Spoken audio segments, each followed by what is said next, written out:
வந்து இந்த மாரி வந்து டான்ஸ் ஆடுனோனே வந்து அவரோட ட்ரெஸ் எல்லாம் வந்து கீழ விழுந்துடுது. அதெல்லாம் பார்த்துட்டு எல்லாருமே வந்து இப்படி ஆயிடுச்சே அப்படின்னு சொல்லிட்டு பார்க்குறாங்க. பார்த்தா அவர் வேட்டி கூட கீழ விழுறத கவனிக்காம அவர் பாட்டுக்கு டான்ஸ் ஆடிட்டே இருக்காரு. அத பார்க்கும்போது எல்லாருக்கும் என்ன பண்றதுன்னு தெரியாம தவிச்சு போறாங்க. உடனே சிந்து வந்து முகத்த மறைச்சுக்கிறாங்க. ச்சே இப்படியா அப்படின்னு சொல்லிட்டு பைரவிக்கு செம்ம டென்ஷனா இருக்கு. இப்படிப்பட்டவன் ஒருத்தனுக்காக தான் என் அக்காவ குடுக்க பார்க்குறீங்க. இதெல்லாம் நியாயமா? அப்படின்னு சொல்லிட்டு கேட்குறாங்க. இரும்மா பேசிக்கலாம் அப்படின்னு என்னத்த பேச போறீங்க? இப்படிப்பட்டவன என் அக்காவுக்கு குடுத்து என் அக்காவோட வாழ்க்கைய இப்படி ஆக்கிட்டீங்களே! உங்களால என்ன பண்றது? அப்படி சொல்லிட்டு செமையா திட்டுறாங்க. இங்க வந்து அவங்க அம்மா வந்து என்ன பண்ணாங்க, ஆறுமுகத்த போட்டு அடிக்கிறாங்க. என்ன நினைச்சிட்டு இருக்கடா? உன் மனசுல இப்படி பண்ணிட்டியேடா! இப்படி மானத்த எடுத்துட்டியேடா! இதுக்காக தான் உனக்கு நான் கல்யாணம் பண்ண ஏற்பாடு பண்ணிட்டேனா? நீ சத்யராஜ் அண்ணன் பொண்ணு குடுக்குறதே பெரிய விஷயம். உனக்கு பொண்ணு குடுத்தாரு. இப்படி பண்றியேடா!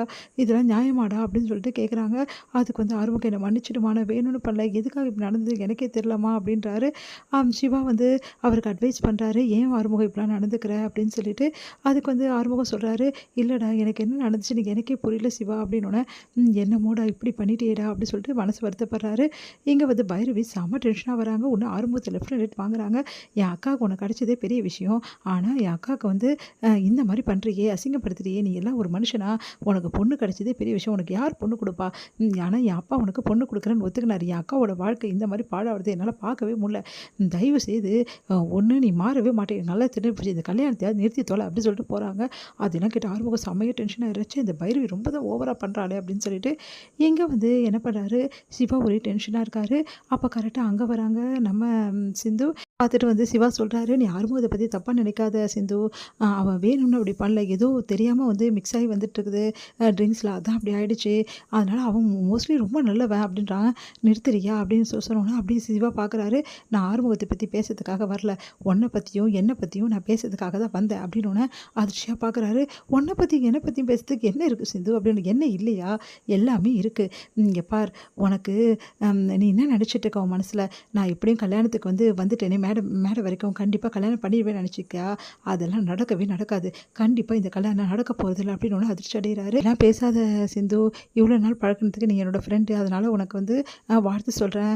வாழ்த்துக்கள்" அப்படின்னோனே, "உனக்கும் வாழ்த்துக்கள். ஏன்னா உனக்கும் எனக்கும் தானே நாளைக்கு கல்யாணம் ஆகப்போகுது. அதனால தான் வாழ்த்துக்கள் சொல்றேன்னு" சொல்லிட்டு போறாங்க. அத கேட்டு அதிர்ச்சி அடைகிறாரு. இங்க வந்து சிந்து வந்து தவறான முடிவுக்கு போயிடுற மாதிரி வந்து கனவு கண்டாரு சிவா. உடனே எழுந்து வராரு. ஐய்யய்யோ! என்ன ஆச்சுன்னு தெரியலையே! ஏன் இந்த சிந்து இப்படி பண்ணிட்டா? அப்படின்னு சொல்லிட்டு பயப்படுறாரு. சரி ஏதோ நடந்திருக்காது. நம்மளுக்கு அப்படி கெட்ட கனவு வந்திருக்கு அப்படின்னு சொல்லிட்டு என்ன பண்றாரு, போயிட்டு சிந்துவ தேடுறாரு. பார்த்தா வந்து சிந்துவோட அந்த ரூம்லயே கிடையாது. இங்க வந்து என்ன பண்றாங்க, மந்திரம் மட்டும் சொல்லிட்டு இருக்காங்க. ஆறுமுகம் வந்து உட்காந்துட்டு மந்திரம் சொல்லிட்டு இருக்காரு. மேரேஜுக்கு. இங்க சிந்துவ காணோம். சிந்துவ காணாம வந்து அதிர்ச்சி அடைகிறாரா வந்து நம்ம சிவா. சிவா என்ன பண்ணாரு, எல்லாம் அடுத்து சிந்துவ தேடுறா. ஐயோ! இவ என்ன பண்ணான்னு தெரியலையே! ஒரு வேளை நம்ம கனவு கண்ட மாதிரி வந்து தவறான முடிவுக்கு போயிட்டாளா? இல்ல வேற ஏதாவது பண்றாளா? ஒண்ணுமே புரியலையே! இப்ப என்ன பண்றது? ஆறுமுகம் கல்யாணம் நின்னுச்சுன்னா அவ்வளோதான். பெரியம்மா அவள தாங்கிக்க முடியாதே! இப்ப நம்ம என்ன பண்றதுன்னு ஒண்ணுமே புரியலையே! அப்படின்னு சொல்லிட்டு ஒரே யோசனையா இருக்கு சிவாக்கு. உடனே வந்து பொண்ணு எங்க? அப்படின்னு சொல்லிட்டு எல்லாரும் தேட ஐயய்யோ! தேட வேற ஆரம்பிச்சுட்டாங்களே! இப்ப என்ன பண்றது? சிந்துவ அதுக்கு முன்னாடி வந்து எப்படியாவது கண்டுபிடிச்சு நம்ம கூட்டின்னு வரணும் அப்படின்னு சொல்லிட்டு எல்லா இடமும் சிவா வந்து தேட ஆரம்பிக்கிறாரு.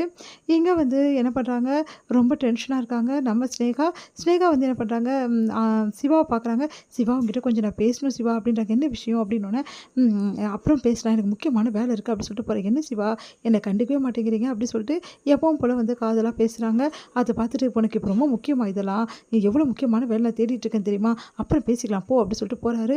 என்ன சிவா என்கிட்ட இப்படி கோவமா பேசுனதே இல்ல. இவரு என்ன இப்படி கோவமா பேசுறாரு அப்படின்னு சொல்லிட்டு ஸ்னேகா வந்து யோசிச்சுட்டு இருக்காங்க.